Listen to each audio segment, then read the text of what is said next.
Hey guys, welcome back to my channel. Thank you so much for tuning in. Of course, I appreciate your presence. I appreciate your attention. And today I have a Q&A for you. My first ever Q&A. A while back, actually, I posted on my Instagram story for anybody to just, send in questions, and I got a few, so I'm finally getting to answering them, and let's get started. First question is, how long have you been writing? So, writing is my first love.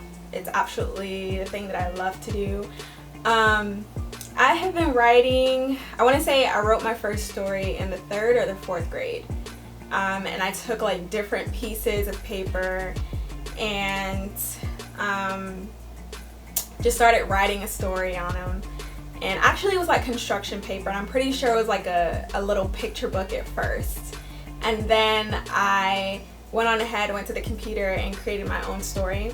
And I've really just been writing ever since. So I want to say like the 3rd or 4th grade, which is like 8 years old, around there. But that's when I remember actually grabbing some paper, taking my pencil and writing. The next question is, do you believe that you are walking in your purpose? Honestly, for me, just because the Honorable Mensalist Farrakhan says that whatever you love to do and whatever you're good at is more than likely what you were born to do. And for me, one of the things that has been is writing. And everything that I do in my life with my job and projects that I have on the side is all dealing with writing. So I think that I am doing something dealing with my purpose. I really don't know what my purpose is. I mean, how many of us do? But I do believe that I'm on the path to finding out what it is. So I don't know if I'm walking in my purpose. I feel like I'm walking towards it. And that's honestly how I would answer that question. All right, the next question is, what is the best part about your job? So I'm a TV news producer. I work in a market that's it's one of the bigger markets. And I've been producing for about 5 months now. The best part about my job, one of the best things about my job is being able to put things in my show that I feel are important and that I know will be broadcasted to an audience. So for example, just the other day, and this is something small, but just the other day, I saw this story about a Black-owned farm in Atlanta basically teaching people how to grow their own food. Because of course, you've probably seen it on the news, there's been like 1 billion food distributions all over the country, lines stretching down the street where it's blocking traffic, where a food distribution can start at 8 a.m. and people are literally lining up at like 3 a.m. and people are running out of supplies before everybody can get some, because I mean that's just how bad the need is. The pandemic has caused a lot of people to lose their jobs, so they're in a position now where they can't pay for groceries, so they just need food to be able to feed their families.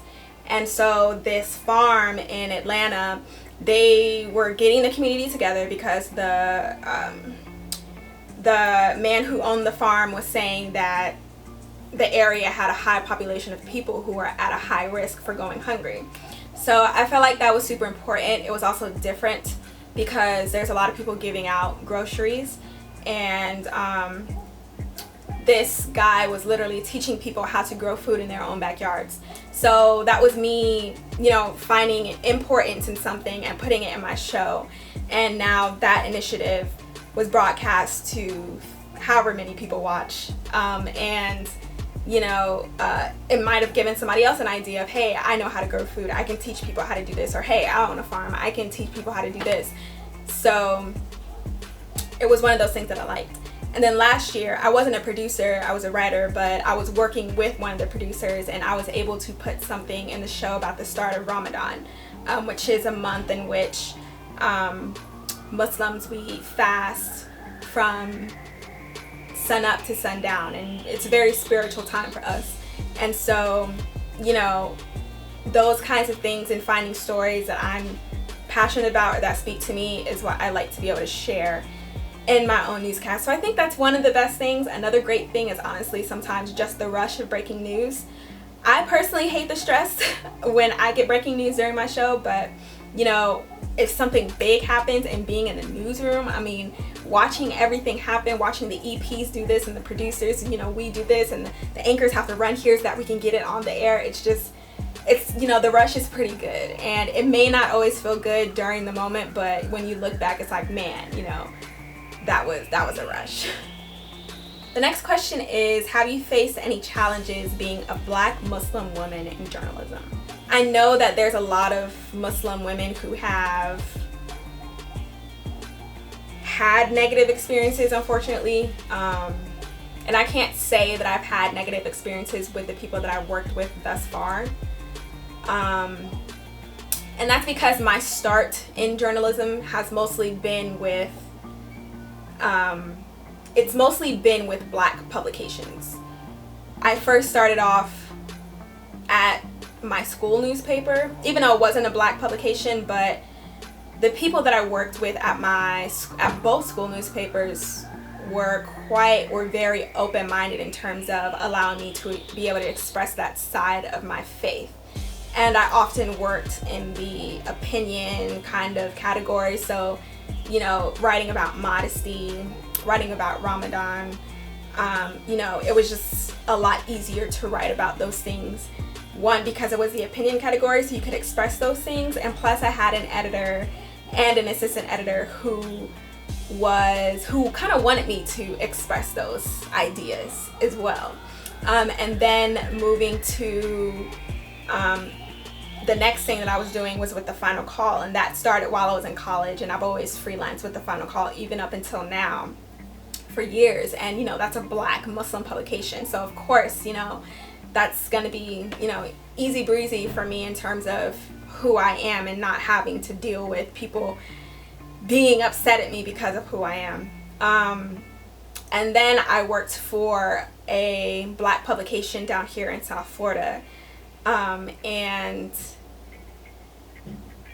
people who had previously worked with the Nation of Islam and the Honorable Mrs. Farrakhan, and who allowed me to be able to put that in my work as well when it became relevant or when there was a story there. You know, that wasn't difficult for me either. And then now working at a TV news station, I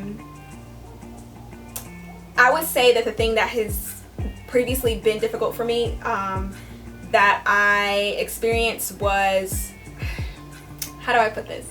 There's a lot of propaganda out there about certain things, and you have facts floating around about different things. And so when you have that floating around, and then when you're also being taught something about a subject, so that you know that what's being put out there about the situation isn't necessarily true. So then when it's put in the news, you're expected to write to that stuff that's being put out, but you know that that's not true. So you try and write in a way that you know is true, but at the end of the day, you don't have the final say on how things are written in your show. So that's one experience that I had where there was a situation happening in another country, and there was one way that it was being reported, but me knowing that that wasn't true, I couldn't write to that. So I wrote differently, but at the end of the day, because I don't control how it's said in my show, I can write it, but at the end of the day, it's the senior producer or the executive producer who decides how it's going to be. It was changed. So I've only experienced that maybe once or twice so far in the past year and 2 months that I've been working as a in the TV news industry. But you know, what I've experienced is really nothing compared to what a lot of Black Muslim women have had to go through. But we'll see what the future holds. Okay, another question that I received is any advice for student journalists looking to start their own magazine? So for those of you who don't know, I run an online magazine called Joshua's Truth Magazine, and I'll link all of it below. But basically, we're a publication focused on creating content for Black, Hispanic, Native American youth and telling our stories from our lens with our communities. Not only that, but it's very focused on spirituality, it's focused on leveling up. We just launched a new interview series called Conversations with Creatives, where we speak to different creatives like entrepreneurs, people who have a startup, people who are, you know, have a side hustle. And a new one is going to come out in a few weeks. So I'll link all of that stuff down below so that you can see Joshua's Truth for yourself. But basically, I guess the only advice from my experience that I would offer, scratch that. I'm not going to say advice. Here's just some things that I learned along the way of being with Joshua's Truth. We've been running Joshua's Truth for a little over 2 years now. Some things that I've learned for us, for me and the co-owner as well, it has really been a learning journey. Even though we had an idea that we set out with, that we wanted Joshua's Truth to be about this, even though we're still there where we are, honestly, a lot of our identity has come as we've grown. And as from day one until now, year 2, a lot of what we wanted to do has been decided during this time. There's still a lot that we're learning, a lot that we're deciding, and a lot that there is to learn. But what I would say is that, of course, go forward with your idea. Do as much research, as much planning as you can, and of course, have a good amount of content already written and, you know, put together before you actually launch, so that there's something that people can look forward to. But be open and willing to grow, because as you're a student journalist, you're also a student in starting a magazine and running a magazine, and it's not necessarily easy.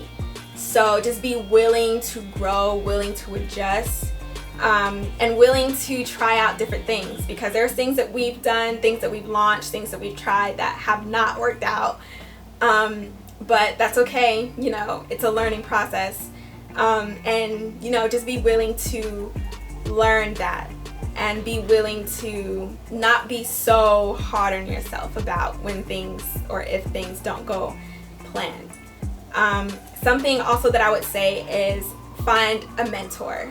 We have an amazing mentor who sees our vision and sees our work in a way that is just unparalleled, and she is just bomb. She has her own magazine for, you know, over a decade, so she knows what it is that we're going through, what we're experiencing, and she's just like amazing. So definitely find someone who's like that for you, who believes in what it is that you're trying to do. And if you're going about it by yourself, then you also have to have that strong belief in what it is that you set out to do. Fortunately, I have someone who I'm working with, and we decide things together, we move out together, and we have the same vision from the start. And it is also easier when it comes to dividing up who's going to do what, because there's 2 of us, so there's a lot that can be done. But, you know, just keep going, even if the numbers aren't that great. Even if the numbers are great, you know, just keep going and know that as long as you continue and your heart is in the right place and you have good intentions, then, and you have Allah God with you, like, you know, you're gonna be fine. All right, so another question that I received is, how do you balance video blogging and journalism? I'm not sure if this was like in terms of scheduling, like how do I balance my job with YouTube and other things like that. A lot of it for me is planning. There's a lot of things that I'm not as consistent as I'd like to be in. So right now I am in a time, and I think a lot of people are in this time of quarantine, and I was just having a conversation about this earlier with someone that we were interviewing, but you know, being in quarantine, and just for me, period, like I've just been in a headspace where it's like, you know, what do you want to do? Are you doing what you want to do? Where do you want to go? You know, what is it that's important to you? What is it that you want to focus on?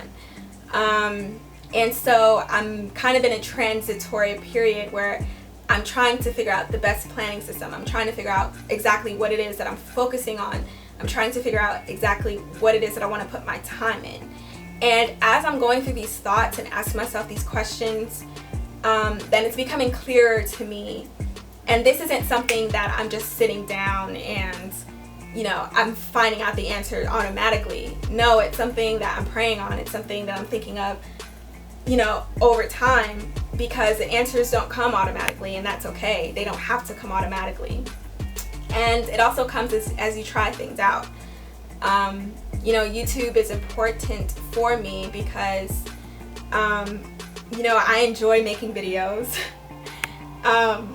And I, you know, love talking about the things that I'm talking about, whether it's writing, whether it's planning, whether it's, you know, journalism or whatever the case may be, blogs and stuff like that. But it's also a platform for me to grow a kind of viewership and grow awareness for my book and Joshua's Truth and, you know, Islam and things of that nature. So a big part of it for me is really planning and carving out time to do the things that I want to do. So because YouTube is one of those things, then, you know, when I have a day off or when I'm off of work, like after my shift, you know, if I have time to be able to, and I do, so when I have time to be able to create a video, then okay, let's do it. But, you know, recently I've kind of put together kind of like a better schedule where I'll record a video one day and then I'll edit it the next and then be able to put it up. So I think not just with my job and YouTube, but just with things in general, it's really just carving out time to do what it is that you want to do, because we'll find time for the things that we want to do. Like, there's time. It's just, what are you willing to give up? What do you need to do less of? What do you need to take attention from to create more time for what you want to do? So for me, it's really just a matter of planning and finding which pockets of time I have to be able to create a video. I hope that helped. Alright, so the last question is actually someone that DM'd me.